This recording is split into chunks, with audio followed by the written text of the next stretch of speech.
Sveiki, mėly klausytojai ir žiūrovai. Šiandien Novatura kelionių laida Keliauti kartu lengva sveikinasi su jumis jau 11 kartą. Ir šiandien mes pasiruošę pasikalbėti apie kibernetinį saugumą.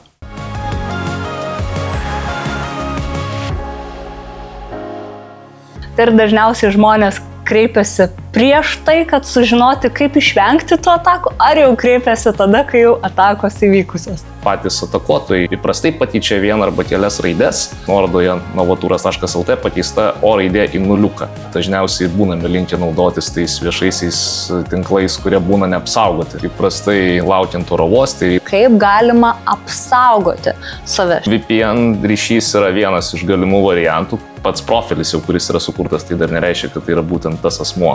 Turėtume pagalvoti, su kuo norėtume mes dalintis tą informaciją, ar tikrai ją turėtų matyti absoliučiai visi. Pasižiūrėkite slapukų politiką ir nespauskite sutikti su viskuo.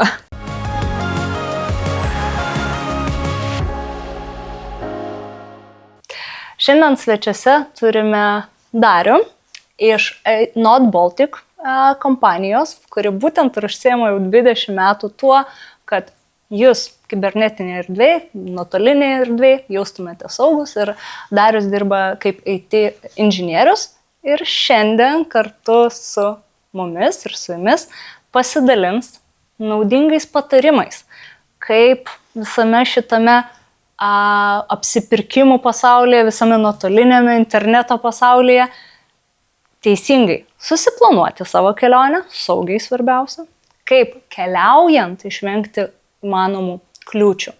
Ir taip pat sužinosime apie netikėčiausias vietas, kur gali laukti jūsų kibernetinių sukčių spąstai. Taigi, šiandien apie tai ir daugiau mūsų laidoje. Dariau, labai džiaugiuosi, kad atvykote pasikalbėti su mumis ir žinau, kad jūsų paskutiniu metu darbo krūvis tikrai nemažas, kadangi internetiniai pirkimai ypatingai metų gale suaktyvėjo su visam reklaminiam akcijom, visais išpardavimais. Pasakykit, ar daug labai pasitaiko situacijų, kur jau kreipiasi žmonės, kompanijos? Sveiki, taip, tai tokių situacijų tikrai turime irgi, neskaitant to, kad teikiame techninį palaikymą patiems klientams ir daugiau bendraujame kaip inžinieriai tokiais konkrečiais techniniais klausimais, bet ir tokiose situacijose, kai jau, tarkime, yra ir atliktas pavedimas, jeigu jau yra, kaip pavyzdys, gautas apgaulingas laiškas ir ten jau paspausta yra nuoroda ir atlikti jau visi veiksmai, kurių pats jau atakuotojas ir paprašė, tai taip, tokiais atvejais vis tiek mus irgi pasikreipia neretai. Jau 20 metų teikiate įmonėms pagalbą, kad apsaugoti jos nuo visų kibernetinių atakų, bet dar šiandien jums pateikiau klausimą, tai ir dažniausiai žmonės kreipiasi prieš tai, kad sužinoti, kaip išvengti tų atakų, ar jau kreipiasi tada, kai jau atakos įvykusios? Dažniausiai kreipiasi tada jau, kai yra faktas įvykęs. Kai jau ataka yra suorganizuota ir jau yra pasekmes, kuris, aišku, reikia likviduoti kiek įmanoma greičiau.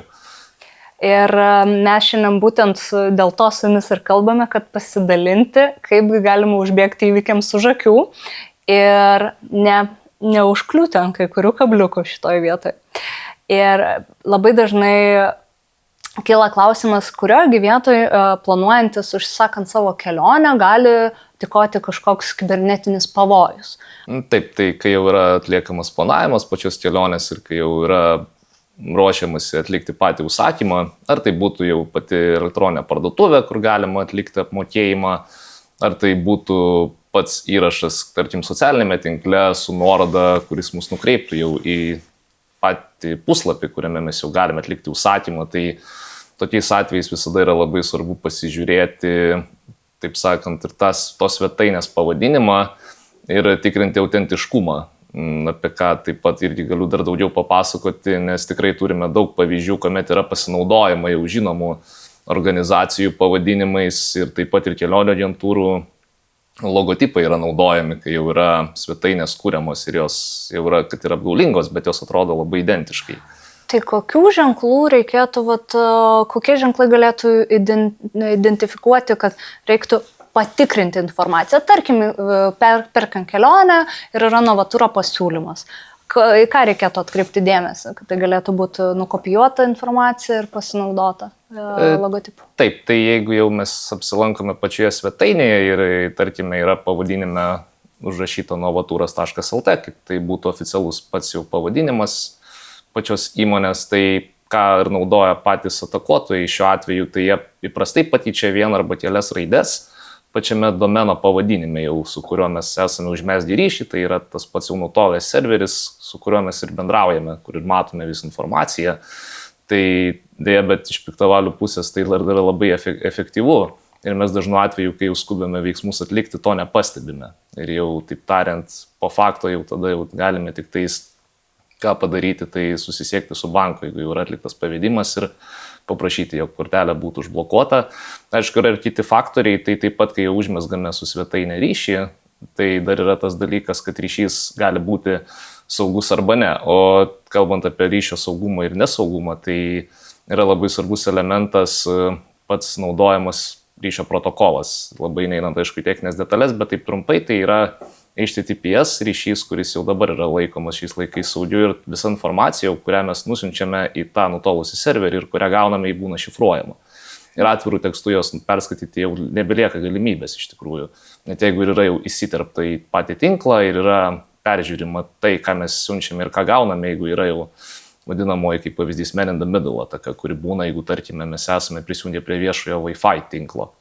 Tai va toks irgi yra elementas, irgi, kuris yra tikrai svarbus, bet aišku, kiekvieną kartą jau, kai yra įtarimas, ar tas svetainės autentiškumas yra tikrai, ne, kaip sakant, ar tai tikrai yra ta svetainė, kuri yra oficiali, taip tariant, ar tikrai mes ją galime pasitikėti, tai žinoma, reikia visada tikrinti ir lyginti tą informaciją jau su kita svetainė, kuri, tarkim, jeigu pastebime bent jau vieną įtartiną detalę, kaip, tarkim, jeigu yra svetainės nuorodoje novaturas.lt pakeista O raidė į nuliuką, kaip pavyzdys. Tai jeigu jau tą sugebame pastebėti, tai reikėtų tikrai tada dar kartą pagalvoti ir pasižiūrėti, ar iš tikrųjų toks domeno pavadinimas yra naudojamas jau oficialiai svetainiai, kurią mes taip pat galime pasiekti per interneto naršyklę. Tai iš tikrųjų labai svarbu pamačius, nes akcijų dabar įvairiausių kainų, puikių pasiūlymų yra pilna, tas metų galas toks laikotarpis, kai reklamos atakuoja, net nespėjau jokio puslapio atsidaryti, jau gauni kokias 5 reklamas. Tai labai svarbu tiesiog atsidarius, jeigu paspaudus ant nuorodos, patikrinti, taip sustoti sekundėlį ir patikrinti, ar viskas gerai su svetainės pavadinimu. Taip? Ir man tada dar klausimas, o jeigu va taip paspaudus ant nuorodos, pamatai, kad kažkas negerai, ar šitoj situacijoje čia jau kažkokia grėsmė yra, ar šitoj vietoje dar kaip ir nieko labai negrėsia dėl duomenų nutekinimo ar panašiai? Aišku, labai priklauso, ko yra siekiama, kai jau tokia svetainė yra sukurta, nes neretai, kalbant apie tokias paprastesnės atakas, tai būna prašoma įvesti pačius prisijungimo duomenis, jeigu tai jau yra fiktyvi svetainė, tai dažniausiai tokie elementai būna elektroninio pašto adresas ir slaptažodis, kuriuos jeigu mes jau suvedame, tai ir pereina į nutolusį serverį iš karto, kurį atakuotojas ir valdo, arba pati įsilaužėlių grupė, taip tariant. Sakykit, man labai įdomus tas momentas ir vis dažniau girdim, kad prisijungimas prie Wi-Fi ryšio esant kažkokioje bendroje erdvėje, kaip pavyzdžiui labai dažnas atvejis esant užsienį, oro uostas. Visi tikrai laukimo vietoje išnaudoja galimybės prisijungti ir panaršyti arba pasidalinti savo kelionės įspūdžiais arba pranešti apie vykstančią kelionę. Tai kogi yra šitoj vietoj rizika prisijungiant prie to viešo Wi-Fi'aus ir kaip galima apsaugoti save naudojantis viešų Wi-Fi ryšių? Tikrai taip, tokia bendra praktika yra, jog įprastai laukiant oro uoste, ypač šitoje šalyje dažniausiai būname linkę naudotis tais viešaisiais tinklais, kurie būna neapsaugoti. O patys pagrindiniai pavojai yra tie, kad jeigu jau esame prisijungę prie tokio, kaip pavadinto saitvedės, taip iš karto, tai toks techninis terminas jau labiau būtų.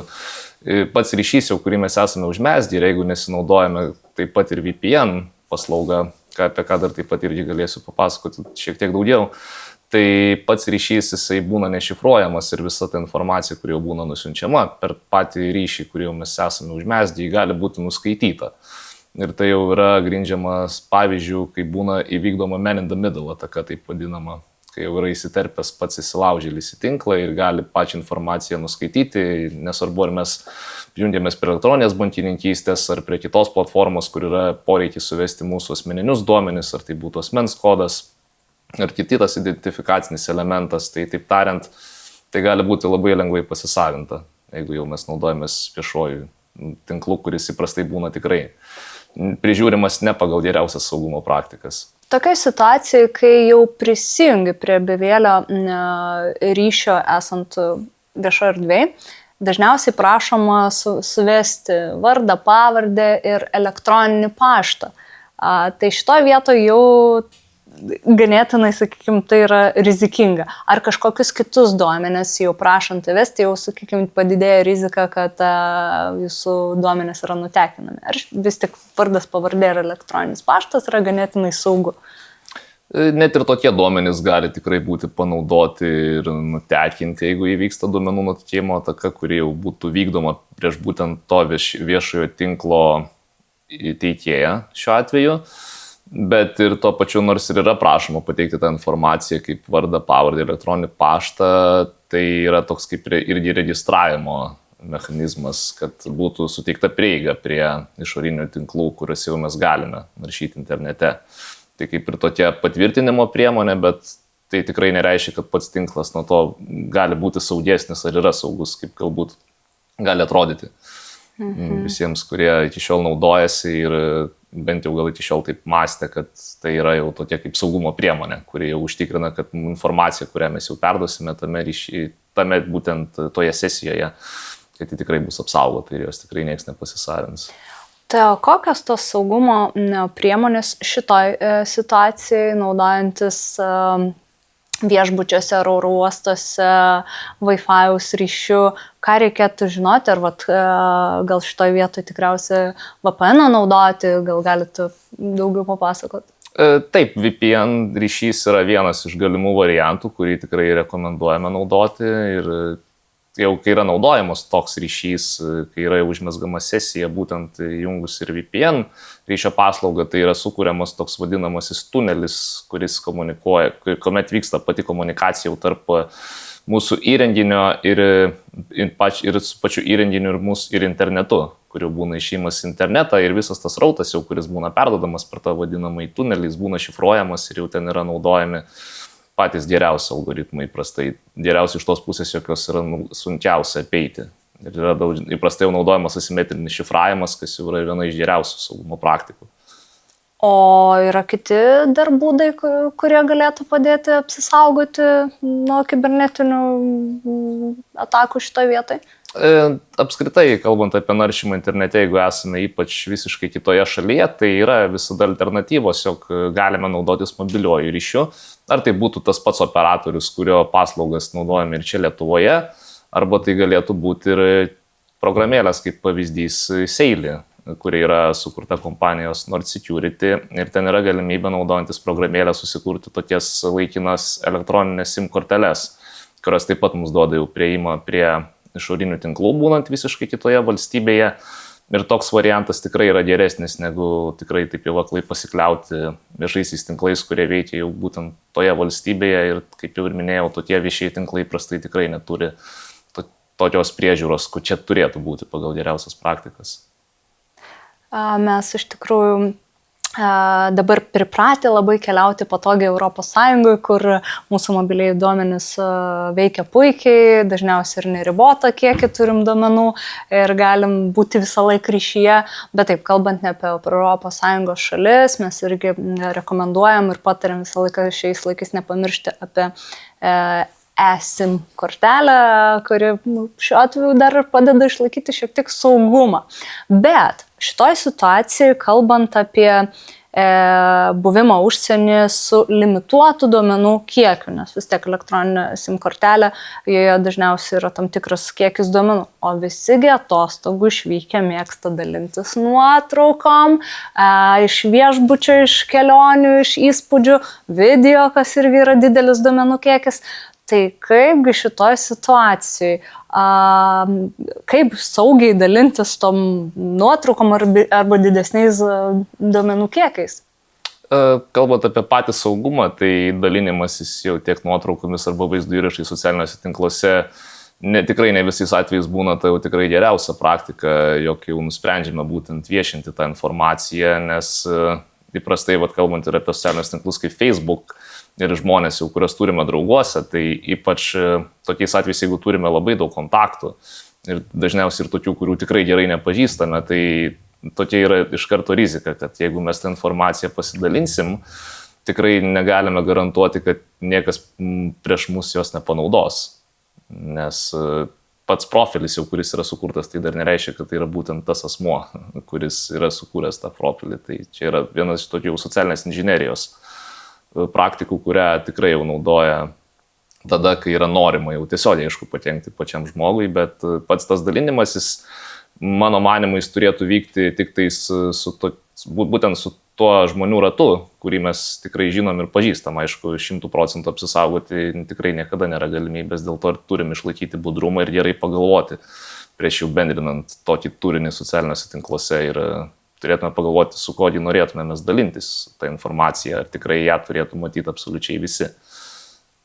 O kokia rizika šitą vietoj pasidalinant nuotrauką viešą erdvėje, kas gali nutikti, ko žmogaus, kokias pasekmes gali laukti? Jeigu yra pasidalinama tokia nuotrauka, kuri iš karto ir išduoda, jog, tarkime, tas konkretus asmo, kuris jau yra ją pabendrinęs, yra išvykęs, tai jeigu tas asmo yra, tarkime, gerai žinomas ir jeigu yra žmonių, kurie jom norėtų jau tiesiog patenkti, tai yra jau toksai kaip ir atsakymas, jog, tarkim, to žmogaus namuose galbūt visiškai nėra jokios priežiūros ir tada, aišku, patiems jau įsilaužėliams, taip galima sakyti, būtų pagunda tenais patekti.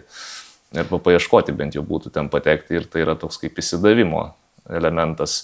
O šiek tiek į techninę pusę einant, tai pats nuotraukos pabendrinimas kiekvienu atveju, kai mes jau ją įkeliame į socialinį tinklą, taip pat sugeneruoja ir tokia vadinama metadata angliškai. Tai yra tokie metaduomenys, kur yra laikoma informacija ir apie pačią nuotrauką ir ten taip pat pasinaudojus tam tikrais metodais galima išgauti ir konkrečią lokaciją, net jeigu ir nėra nurodyta pačiame įraše. Ir yra toks vienas iš tokių metodų, kurį gali išnaudoti jau patys piktavaliai. Tai saugiausia iš tikrųjų būtų nuotraukomis dalintis ir video grįžus atgal namo. Taip, arba jau sugrįžus po kelionės, arba tik tai su tais asmenėmis, kuomet jau tikrai žinome, jog profiliai, su kuriais mes jau dalinamės, to turiniu tikrai yra patikimi. Ir jokios valdo būtent tie žmonės, kurie yra mūsų draugai ar artimieji.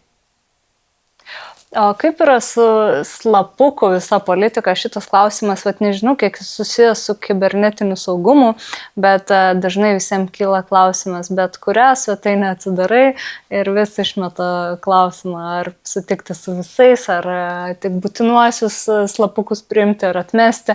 Tai kaip, ar yra sąsaja ir kaip čia patartumėte elgtis? Taip, sąsajų tikrai yra ir nemažai, nes patys slapukai, ką jie ir atlieka, iš esmės, tai jie renka informaciją ir apie patį įrenginį dažnu atveju. Ir ta informacija, nors ir būna dažniausiai teigiama, kad yra perdodama tik tais rinkodaros tikslais, siekiant pagerinti paslaugos teikimą ir taip toliau, tai ne visada būna tiesa. Ir faktas, kad kiekvienu atveju reikėtų paskaityti sąlygas, kurios būna jau nurodytos dėl pačių slapukų naudojimo, nes tikrai taip aklai pasitikėti kiekvieną svetainę ir iš karto spausti, jog sutinkame su visais slapukais, tai irgi tikrai nėra tai, ką rekomenduotume daryti. Kiek iš patirties pastebite situacijų arba žinote, kiek yra paskaitoma tų sąlygų?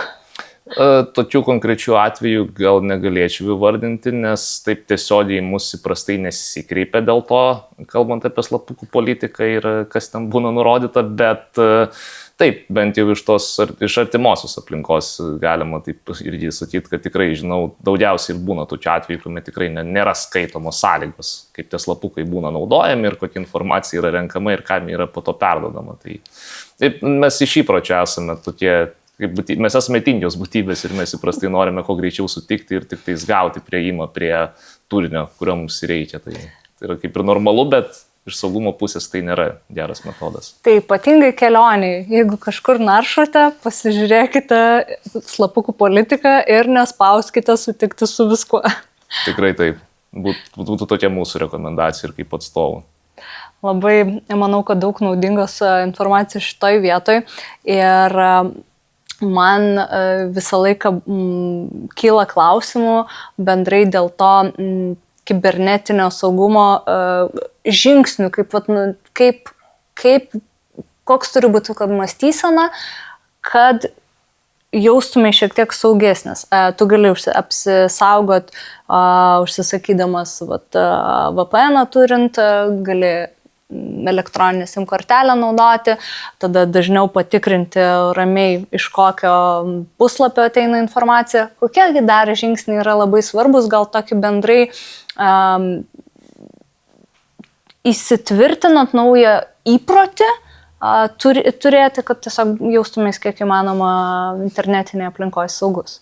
Jau kai naršome pačiame internete, naudodami naršyklę, tai kiekvienu atveju viena iš tokių geriausių praktikų, kurią jau ir paminėjau šiandien, tai visada pasitikrinti, ar ryšys jau su ta svetainė, kurią mes jau norime pasiekti, tikrai yra saugus. Tai paprasčiau įvardijant, įprastai būna rodoma spynelė, kuri parodo, ryšys yra saugus su to nutolusiu serveriu, taip vadinamu. Nes priešingo atveju, jeigu tai yra svetainė, kurioje nenaudojamas saugus ryšys komunikacija, jeigu yra naudojamas tas pats senesnis toks protokolas HTTP vietoj HTTPS, kuris jau dabar yra kaip ir standartas pagal geriausias saugumo praktikas, tai tada reikėtų tikrai pagalvoti gerai, ar mums tikrai reikėtų toje svetainėje lankytis. Bet tai irgi yra vienas iš tokių dalykų, kuomet turime tikrai pasitikrinti ir pasižiūrėti. Ir tai tikrai gali tapti įpročiu, tiesiog jau, taip tariant, iš pradžių yra sunkiau, kai dar nesame įpratę to daryti, bet siekiant jau ir išvengti galimos apgavystės ir norint identifikuoti grėsmės, tai irgi yra vienas iš tų elementų, į kurį tikrai visada reiktų atkreipti dėmesį. Ir kaip ir paminėjau vieną pavyzdį, tai pačios svetainės ir pačių svetainių pavadinimai, pats domenas jau, kurio yra registruota svetainė, jeigu yra jau tokių simbolių, kurie kelia mums įtarimą vien jau pačiam pavadinime, tai irgi yra indikatorius, jog pati svetainė tikrai gali būti ir greičiausiai yra apgaulinga. Tikrai ypatingai kelioniai, tas emocionalumas arba atsipalaidavimas didesnis, tai tom detalėm nebesi toks atsargus, kaip labai dažnai pasitaiko nuorodų iš pašto, iš poliklinikų, iš visų medicinos įstaigų, kur būdamas kelionė galvo, oi, kažkas čia skubiai reikia paspausti, nes kitaip nebus. Ir tada jau situacija, kad tenka ir užsiblokuoti korteles užsienį būnant ir panašiai. Tai, kad šitų dalykų išvengti, tai reikia tą naršymą tokį sąmoningesnį padaryti. Ne? Tikrai taip, ir dar galiu papildyti, kad būtent ir yra tas faktorius, kurį išnaudoja patys atakuotojai, kai tarkim gauname ir tos vadinamus phishingo laiškus, kuriuose jau yra tiek nuorodos ir prisegami būna failai. Ir būna nurodoma pačiame tekste, kad šį veiksmą, jeigu tarkime tai yra bankinis pavedimas, kurį mūsų prašo atlikti, tai būna taip ir nurodoma, jog tai turėtų būti padaryta per kelias valandas arba dar greičiau. Skubos faktorius atsiranda šitoje vietoje ir tada žmogus pats nesupranta, kaip tas skubėjimas atsirado. Tai jeigu yra skubinimai, reikėtų šiek tiek atvirkščiai sustoti. Tikrai taip. O kaip yra su labai paplitusiais dabar visur plačiai naudojimais ir mūsų taip mėgstamais iš tikrųjų QR kodais, kurie yra visur ir dabar bet ką nuskaičius tave veda tiesiai į puslapį, ar tai meniu, ar tai kažkoks maršrutas kelionės būtų ir panašiai. Kokia situacija čia yra su saugumu? Kalbant apie QR kodus, tai dabar irgi yra toksai labai paplitęs metodas ir iš pačių sukčių pusės žiūrint, tai ką ir suteikia pats QR kodų mums skenavimas dabar dažniausiai, tai mes galime labai greitai prieiti prie tokios informacijos, kaip tarkime kainoraščio, jeigu apsilankome restorane arba kavinėje ir mes tada, kai jau tą kodą nuskenuojame, iš karto patenkame, jeigu tai yra legitimi svetainė, žinoma, į tą puslapį, kuriame ir yra jau pateiktos kainos ir taip pat neretai būna ir galimybė užsisakyti. Tokiu būdu patį maistą, kuris ten būna teikiamas. Ir pats šis metodas, jau kurį ir patys sukčiai išnaudoja, yra dar vadinamas quishingu angliškai. Taip yra dabar galima sakyti quishingas, smishingas, phishingas ir vishingas. Tai yra tokie 4 pagrindiniai terminai, kuriuos įprastai mes pateikėme, kai ir vedame kibernetinio mokymus tiek įmonėms arba IT specialistams, kai jie būna suplanuoti. Ir kaip reikėtų, ar yra kažkokio būdai apsisaugant šitoj vietoje nuskaičius QR kodą, ar jau kila grėsmė, jau bet kurį kodą nuskaičius, tai jau tu turi grėsmę. Ar reikėtų tiesiog tada neskanuoti tų QR kodų, ar ką atkreipti dėmesį?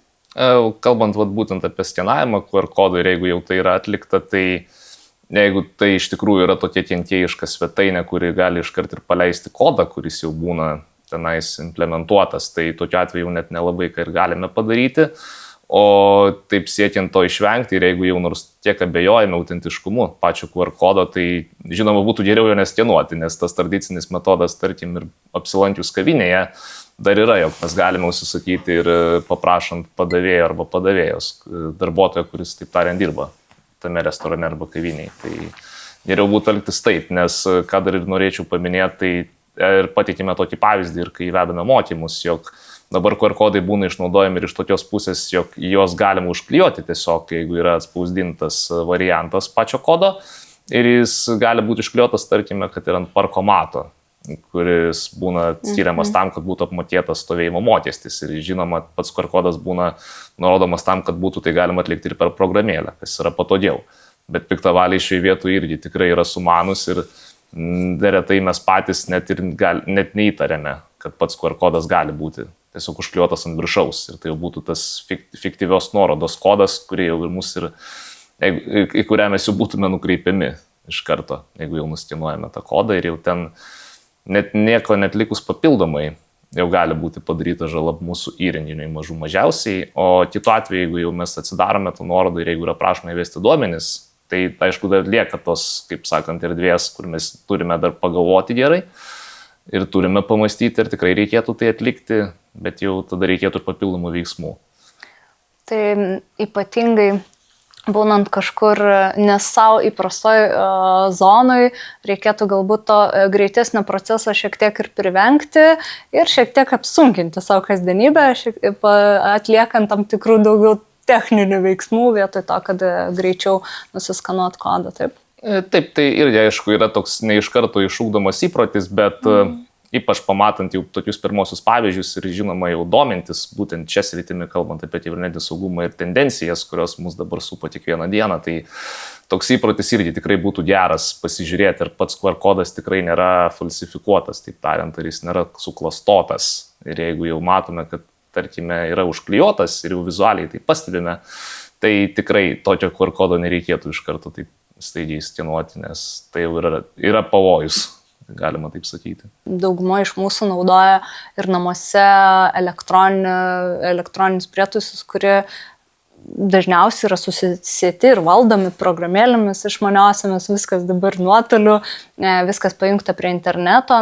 Gal šitoj vietoj irgi turėtumėm kažką žinoti, kaip su tais renginiais elgtis, kad jie būtų maksimaliai saugus? Taip, tai šioje vietoje, kalbant ir apie tokius išmaniosius įrenginius, kurie valdomi ir per aplikacijas, tai mes aišku visada turime užtikrinti patys, kad pati programinė įranga, kuri yra naudojama tose įrenginiuose, tikrai būtų atnaujinta ir aišku, tai jau reikalauja tam tikrų žinių ir jau turime to pasidomėti, jog galėtume atnaujinti pačią programinę įrangą, kuri sudėkta tose įrenginiuose į naujausią versiją, nes dažniausiai jau kai būna išleidžiama naujausia versija, tai būna ištaisomi ir pažeidžiamumai, kurie prieš tai dar būna aptinkami programinėme kode. Bet čia galima paliesti ir tokią temą apie daiktų internetą, dar taip vadinamą IoT, Internet of Things, nes tai irgi dabar yra labai aktualu ir taip pat ir tie patys išmaniai laikrodžiai, kuriuos dėvime kiekvieną dieną, taip vadinamos išmaniosios apyrankės, tai jos taip pat turi pažeidžiamumų jau programinėme kode dažnu atveju ir jos taip pat atakuotojai gali išnaudoti. Tai kalbant apie pačių įrenginių naudojimą ir jeigu visose apskritai namuose yra labai daug tokių įrenginių, kurie turi ryšį su pačiu internetu, su išoriniais tinklais, tai jau irgi yra rizikos, kurias taip pat taip reikia įsivertinti, nes ypač šiuo metu jų tikrai yra nemažai. Ir ne visi pažeidžiamumai apskritai yra tik taip greitai sprendžiami. Nepagalvotum, kad tavo laikrodis ar šaldytuvas gali kažkokią grėsmę tau kelti dėl duomenų nutekinimo. Bet tada gaunasi, kad geriausia yra atnaujinti visą laiką ir tą patį telefoną visą laiką programinę įrangą, naujausiai versijai. Bet ar yra galimybė visose technikos, buitinės technikos įrenginiuose tai atlikti? Jeigu yra galimybė užmėgsti ryšį su išoriniais tinklais, taip trumpiau tariant su internetu, tai įprastai būna. Nes priešingų atveju, jeigu jos nėra ir yra galima užmėgsti ryšį, tai jau irgi yra vienas iš tokių aspektų, kuris jau gali mums teikti, kad nereikėtų gal tokių įrenginių naudotis, bet dažniausiai tai jau būna nebepalaikomas prietaisas pačio gamintojo. Ir jeigu tie programiniai pažeidžiamumai ten išlieka, tai labai realu, kad niekas jų ir neištaisys. Jau tada belieka tik atsinaujinti. Būtų tokia geriausia praktika. Ką daryti tais atvejais, jau jeigu gaunat pranešimą, kad jūsų įrenginys yra užblokuotas arba yra virusas pagautas ir ką šitoj situacijai žmogus turėtų daryti, ką reikia žinoti, vėlgi, kad nereaguoti galbūt impulsyviai, emocionaliai kažkaip ir kokių žingsnių čia griebtis. Taip, tai kalbant jau apie tokią situaciją, jeigu jau yra gaunamas pranešimas apie virusą, kuris aptiktas įrenginyje, tai irgi yra įvairūs scenarijai. Vienas iš tokių gali būti, jeigu tiesiog naršant internete mes gauname iššokantį pranešimą, kad neva mūsų kompiuterį arba išmaniajame telefone yra kenkėjiškas kodas jau arba programa, kuri jau gali taip pat ir pasisavinti mūsų jautrią informaciją, kurią laikome įrenginyje. Tai yra vadinamoji programinė apgaulė, dar taip angliškai vadinama scareware. Bet kitu atveju, jeigu jau iš tikrųjų pati programinė įranga, kurią jau turime tiek telefone arba kompiuteryje, mums signalizuoja, kad yra virusas, tai iš techninės pusės kalbant, tai aišku, pirmiausiai reikėtų kaip įmanoma tą patį kenkėjišką failą neutralizuoti, jeigu tai nėra automatiškai padaryta, nes dabartiniai sprendimai įprastai, jeigu jau failas yra ir žinomas, yra aptiktas daugelį įrenginių, tai patys saugumo programinės įrangos gamintojai jau tą atlieka už mus ir tokius failus iš karto įdeda į jo tą vadinamą į tokį ne juodą sąrašą, bet tokį, galima sakyti, ir blacklist, taip angliškai vadinant. Ir pati programinė įranga būna neutralizuojama iš karto. Bet žinoma, jeigu gauname tokį pranešimą, tai ir siekiant užbėgti jau įvykiams už akių, tai geriausia visada, aišku, turėti ir atsarginės kopijas. Tiek pačios informacijos, jau kurią laikome tiek telefone arba kompiuteryje, nes taip pat šiek tiek dar einant toliau, tai būna ir tokie vadinamai šifravimo virusai, kurie, aišku, tiek iš praktikos yra tekę susidurti, dabar būna kuriami tik tais operacinėms sistemoms, kurios yra naudojamos kompiuteriuose arba nešiojamosiuose kompiuteriuose. Turiuomenį stacionaruose arba vadinamuose laptopuose. Tai ten yra tokia rizika, kad pati informacija, kuri jau būna užšifruojama, jos tada nebegalime nuskaityti, taip iš karto jau negalime matyti turinio, kuris ten ir buvo prieš tai, ir kad ją vėl galėtume peržiūrėti, reikalingas yra dešifravimo raktas, kurio įprastai patys piktavaliai, kai yra mūsų duomenys užšifruojami, tikrai nesuteikia, net jeigu sumokame išpirką, kurios įprastai reikalauja jau tokiais atvejais. Ar yra kažkas, ką žmogus galėtų padaryti pats, ar jau reikia kreiptis į specialistus ir šitoj vietoj jau tiesiog patys nieko labai daryti negali, par to, kad tikriausiai, kaip sakot, įsitikint, kad buvo padarytos duomenų kopijos su telefone ar kompiuterė ir kaip su banko kortelių blokavimais ir panašiai, ir šitoj vietoj irgi reikėtų suskubti skambinti savo bankui? Jeigu jau žinome, kad banko kortelės duomenys arba bent jau įtarėme, kad jie galėjo būti nutekinti ir jau pasisavinti trečiosios šalies, kuri jau būtų šiuo atveju pati grupuotė, kuri jau patį virusą yra paleidus ir kuris jau yra mūsų įrenginyje, tai tikrai taip, jau tada reikėtų kreiptis į banko, kurio paslaugomis jau naudojamės atstovus ir pati kortelė, kalbant apie internetinius pirkimus, būtų užblokuojama. jog nebūtų atliekami neautorizuoti pavedimai. Dabar sėdžiu ir galvoju, kiek situacijų pati pakliūnu, ypač keliaujant, kur dažniausiai ir tas nuorodas iššokančios arba būna praleidžiamas ir panašiai. Bet turiu pati tokią praktiką, kad iš kartais iškyla situacija, kur ateina tas pranešimas apie jau pažeistą telefono sistemą, bet dažniausiai aš tą langą tiesiog uždarau ir stebiu, ar nieko nenutiko.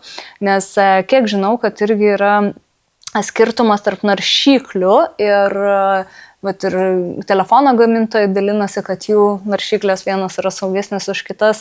Tai ar šitoj vietoj jūs irgi pastebit, kad kažkokios naršyklės galbūt yra saugesnės, kas vėlgi liečia, kol tu esi Lietuvoje, ar gal keliaujant kažkoks patarimas yra, kokias naršyklės naudoti, kad maksimaliai kiek įmanoma užbėgti už akių rizikoms? Kalbant apie pačias interneto naršyklės, tai aišku, pagal jau žinomas tendencijas, kiekvienas gamintojas nori parodyti, kad jų produktas tikrai yra geriausias ir saugiausias ir tai yra irgi tikrai suprantama. O kalbant apie pačias naršyklės, kuri gal būtų saugesnė ar mažiau saugi, tai taip yra net sunkokai skirti, nes tai labai priklauso ir nuo pažeidžiamumų, kurie būna aptinkami toje naršyklėje jau pačiame programinėme kode. Tai žinoma, tokios naršyklės, kurios būna kūriamos gamintojų, kurie yra įsikūrę šalyse, kurios yra, tarkime, ne Amerikoje ir ne Europos Sąjungoje, o tarkime Azijos šalyse, kaip pavyzdys Kinijoje, kuri dėja, bet kalbant apie kibernetinio saugumo temą, tikrai nėra ta šalis, iš kurios mes turėtume imti pavyzdį, tai tokiamis naršyklėmis, aišku, tikrai būtų geriau nesinaudoti, jeigu rūpinamės privatumu ir tikrai nenorime, kad mūsų informacija būtų perduota tretiesiems asmenims.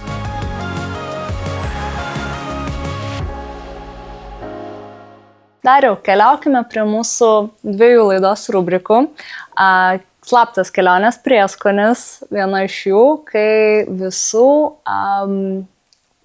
mūsų laidos svečių klausime, ar jie turi kokią nors slaptą vietą pasaulyje, kurią keliaudami atranda ir gal galite pasidalinti su mumis ir žiūrovais.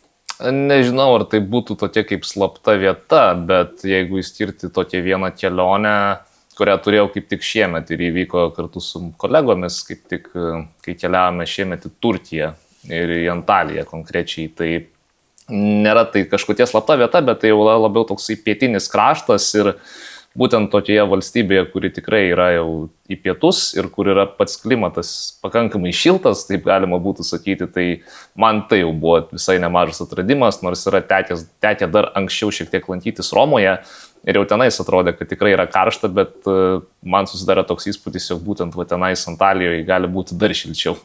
Nors galbūt ir nesu teisus, bet man tai buvo kažkas naujo. Iš tikrųjų, nepaslaptis, kad Antalija yra mūsų lietuvių poilsio kryptis numeris 1, tai yra daugiausiai keliaujančių ir aš pasinaudosiu progą paklausant, gal būtent keliaujant į Antaliją galime, į Turkiją, į pietinę Turkijos dalį galime paruošti patarimų sąrašiuką, ką reikėtų žinoti ruošiantis kelioniai į Turkiją iš kibernetinio saugumo pusės. Taip, tai tos jau ir geriausios praktikos ir jau ką šiandien aptarėme, tai vienas iš tokių dalykų, ką tikrai reikėtų naudoti, jeigu planuojame jungtis ir prie viešųjų tinklų, tai tikrai naudoti ir VPN ryšį iš pasirinkto tiekėjo, tai nebūtinai turi būti vienas konkretus tiekėjas, kuris galbūt atrodytų geriausias, bet toks tiekėjas, kurio mes ir pasitikime ir kurio teikiama technologija tikrai užtikrins, kad pati informacija būtų šifruojama ir būtų taikomi tikrai aukšti reikalavimai ir būtų bet būtų ir asimetrinis šifravimas, kas jau tikrai yra svarbu. Ir tuo pačiu, jeigu planuojame ir dirbti kelionės metu, nes būna ir vadinamos darbostogos organizuojamos, tai naudojantis ir darbiniais įrenginiais ir žinoma, jau tada tikrai turėsime naudoti interneto ryšį, tikrai tokiu atveju būtų geriausia nesijungti prie viešųjų tinklų ir geriau pasibendrinti ryšį iš mobilaus arba, taip tariant, išmaniojo telefono, kas tikrai yra saugiau ir jeigu jau visgi naudosime ir viešąjį tinklą, tada bent jau mažiausiai tikrai turėtume naudoti ir VPN ryšį, kuris gali būti ir nebūtinai iš konkretaus tiekėjo, bet gali būti ir naudojamas kaip toksai gal ne tai, kad ne vidinis, bet būna organizacijose jau sukonfigūruotas toks ryšys, kuris ir būna jau naudojamas visiškai atskirai ir jis tikrai yra užtikrinama, jau būtų saugus tokiu atveju. Antalijoje apsilankęs atradote pagrindę orą, o kažkokia vieta, kuri užstrigo galbūt jums, kur norėtumėte grįžti, ar pasitaikė kelionės metu? Tiek dabar atsimenu, mes lankėmės ir tokiame pramogų parke, kurio pavadinimo dabar taip greitai neapgaminsiu, bet tenais tikrai turėjome labai gerą laiką ir tenais buvo galima ir įsimaudyti, nes buvo tokios zonos, kuriuose ir tikrai tą ir darėme, turėjome laisvą laiką. Lands of Legend tikriausiai. Tikrai taip, visiškai teisingai, va dabar ir atsiminiau. Kiek laiko praleidote pramogų zonoje? Nemažai, tikrai nemažai. Tikiu, tai yra vienas iš tų lankomiausių objektų iš tikrųjų apsilankant Turkijoje ir net ne vieną kartą.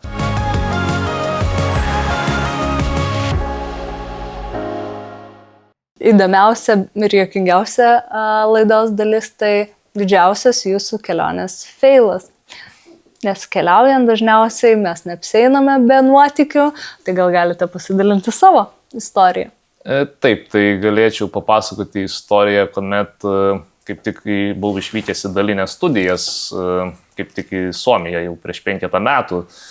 Ir ten jau atvykęs, kai jau nusileido lėktuvas ir buvau jau Vantos oro uoste, aš nebuvau iš anksto pasidaręs namų darbų, kas liečia atvykimą į bendrabutį, kuriame aš jau turėjau ir apsigyventi.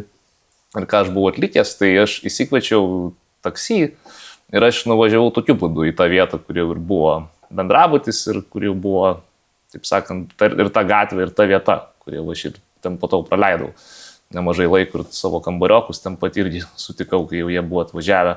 Bet kas buvo ir nutikę, kaip tik kai atvykau, tai buvo iš karto greitai atsiradęs suvokimas, kad raktas, kurio man reikėjo patekimui į patį kambarį, kuris jau buvo ir rezervuotas ir jau dėl kurio buvo padaryta sutartis, pasirašyta, pats raktas dar nebuvo atsiimtas. Aš jo neatsiėmiau ir aš tai supratęs turėjau išvykti tada į Helsinkį, nes pirmiau atvykau į Espą, kur ir buvo pats bendrabutis ir kur buvo fakultetas, į kurį reikėdavo nuvažiuoti.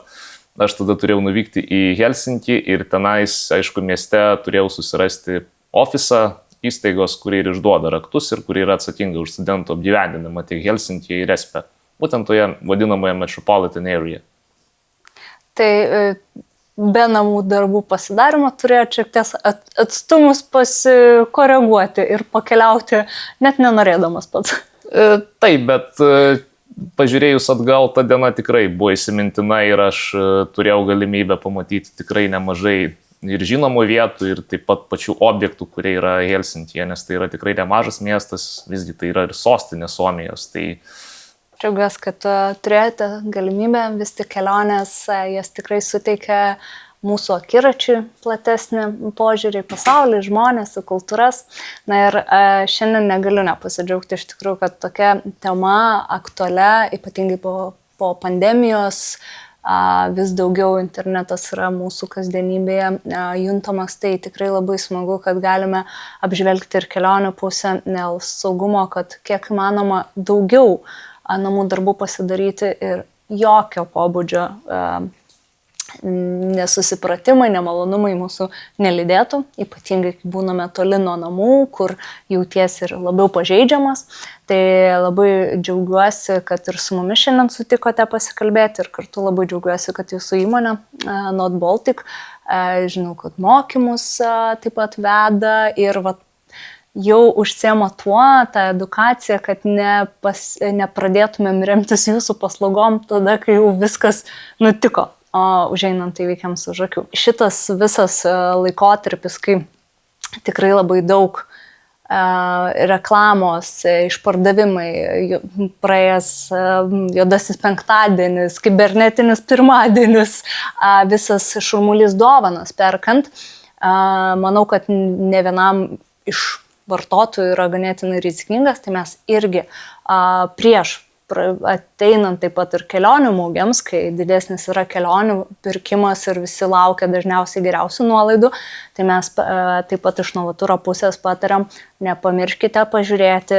pasiūlymo tikrumo, apsilankant mūsų puslapį ir patikrinant kainos realumą ir tuo pačiu tikrai pasistengkite ir berinkdamasi kelionės pasikliauti žinomais vardais rinkoje, taip pat atkreipti dėmesį į interneto puslapio pavadinimą, na ir iškilus papildomiems klausimams, nebijokit parašyti arba paskambinti tam, kad jūsų kelionės pradžia ir jos planavimas taip pat būtų kiek įmanoma saugus. Aš labai tikiuosi, kad mūsų žiūrovams, klausytojams buvo įdomu, taip pat tikrai labai norėtumėm paskatinti, kad parašytumėte, pakomentuotumėte, pasidalintumėte savo atsiliepimais ir taip pat patarimais, kokios temos jums patiems dar yra įdomios, apie ką galime pasikalbėti, ypatingai kas liečia kelionės, kokių